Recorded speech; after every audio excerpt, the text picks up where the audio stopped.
Signature Slam. Oh no, these are Put a bites, not fights. But yeah, the signature slam would do it. The fight one I'm thinking of is like Animist Awakening or something like that. I can't remember what it is. Signature Slam I like. Put a +1/+1 counter on target creature you control, then each modified creature you control deals damage to its power to target creature you don't control. Yikes. So That's if there's amazing. if there's a massive creature on board, It's pretty good. yeah. And then what was the card you were saying? The bite spell? Or the fight? It's if you do O fight and then Animist.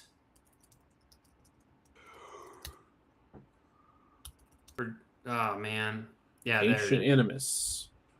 Counter on target creature you control. If it's legendary, then it fights target creature an opponent controls. Yep. Nice. All right, so we're at 74 minus about 24-ish lands. So I think we look at lands, and then that's pretty much the deck. Fair. Which is perfect.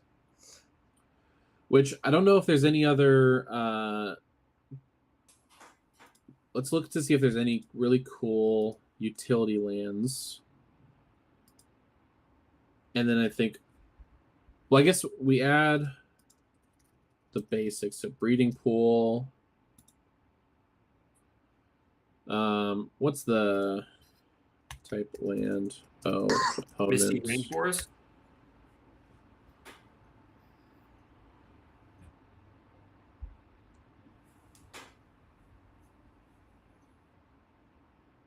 Rejuvenating Springs. Misty Rainforest. Is that that's the sack land? It's the The fetch, yeah. Yeah, fetch. What's the We should do the Bonder land too. Bonder? The Battle Bond land. Oh yes, yeah. I added that one in. Okay. What about the new one from the new Strixhaven set? The if your opponents control 8 or more lands. Oh yeah, the new like cinnamon roll lands. Yep. Set SOS type land.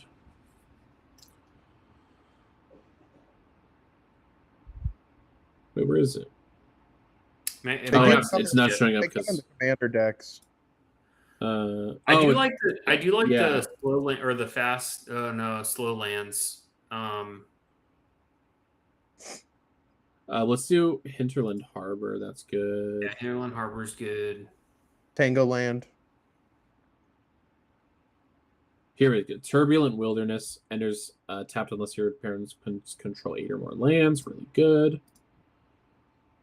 I like the Vine Glimmer, like the Snarls. Yep. Snarls. I'm not huge into Snarls, but we can dig it. They're good. I mean, if you have an it's island, better the more basics you have. I think.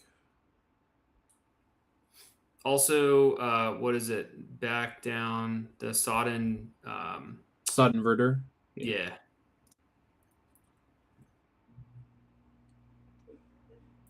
Oh wait, what's this one? Study Hall. No. There's Oh wait. Orin Reef, the Vastwood. Tap. Put a counter on each green creature that entered this turn. Boom. That's what I'm trying to get you to. Yep.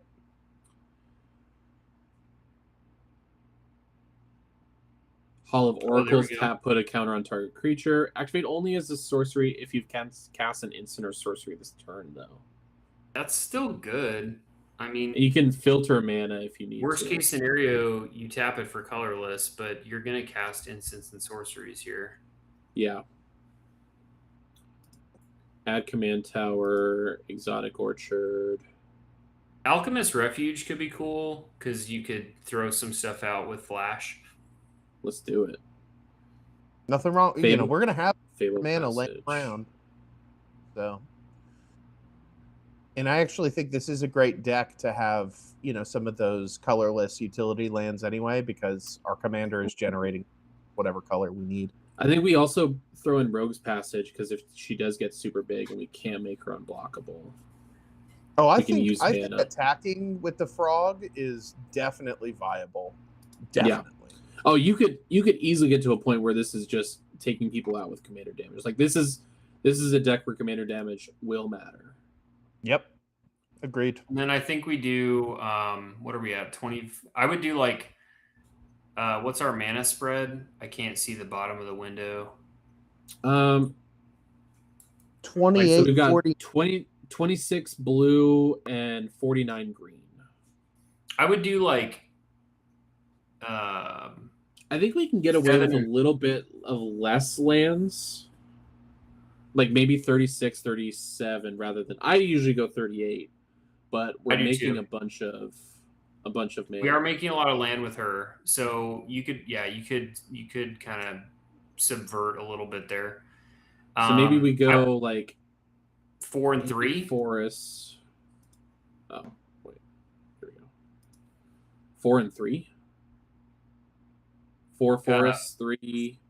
Yeah, 4 forests, 3 islands. You should be able to click on the number. It's a pretty forest, by the way. The number itself on the top. No, go back. Yeah. Oh, yeah, here we go. So that puts us at 33 lands.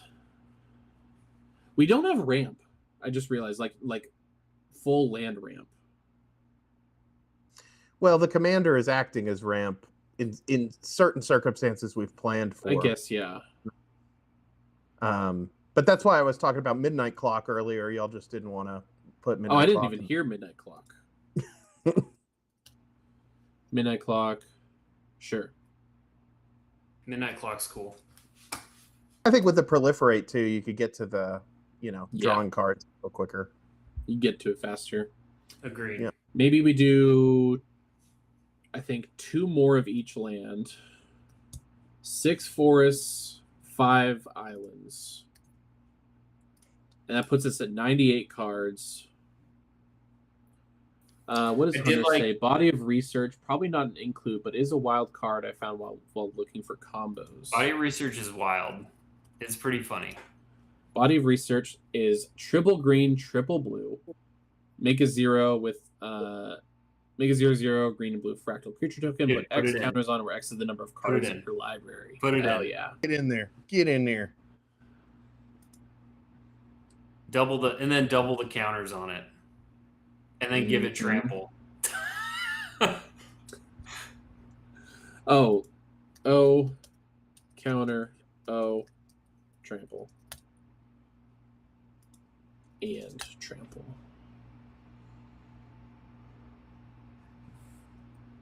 Blankosaurus.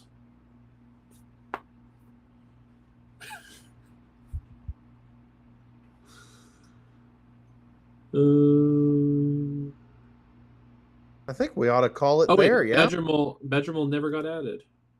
There we go. Oh. Boom. 100 cards. Boom, look at that.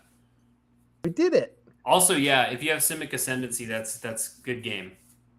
GG's. With that one card. So this is our curve, or not our curve. Let's actually pull it up so you can see the curve a little bit better, guys.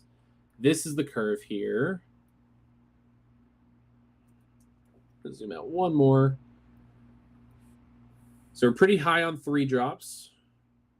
We top out at technically 9, but that's Great Henge, so it costs less. And then, so our actual highest mana value is a 7, which is Sin. We've got 4 6 mana cards, 5 mana cards, and then 11 4 mana, which is good because you never want the mana value spot that your commander sits in to be the most populated. That just means you're casting those spells more times than you'd be casting your commander. You're competing with your commander. This is great. What a deck. Y'all. This is a deck. This is a deck. It is a deck. It's a deck. It's been a long time since we built on stream, and I think TutorAI, man, did it help. It got us there. Yes. It gave so much great inspiration. Like there were so many times where I saw, even if it's not like I see something where it's not like maybe a card I want to put in, but it's like, oh, that reminds me of this other card. Yeah. Yeah. So it's really great to just have that built in and be able to build like that. Well, and what's cool too is like now these cards, right? We've made this deck. It's saved into the database. Those relationships are all built. So now if someone else were to go try to make a Berta deck, they would get stronger recommendations based on what we built. Now, the more important question I have now, this goes to you guys, but it also goes to Hunter, who's, I think, one of the best at this that I know. We need a name for this deck. Oh, good point. Big Berta.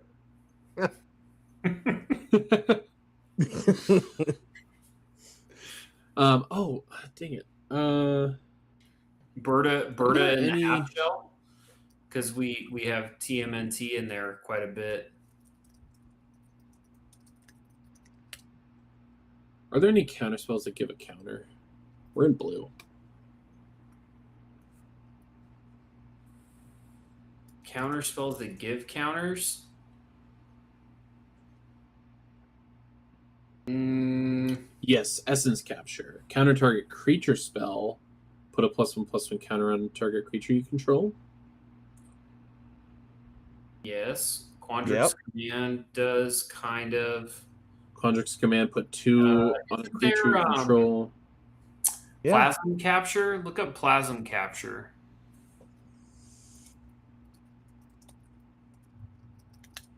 There it is.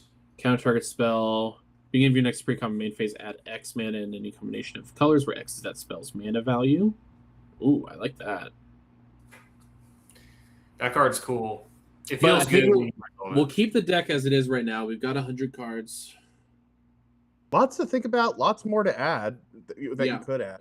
I mean, you could take this is a great place. I like this. I might try this out in either Tabletop Sim or Cockatrice. See if it actually plays well too. Yeah, dude. Love it. Sweet. And I'm pretty sure,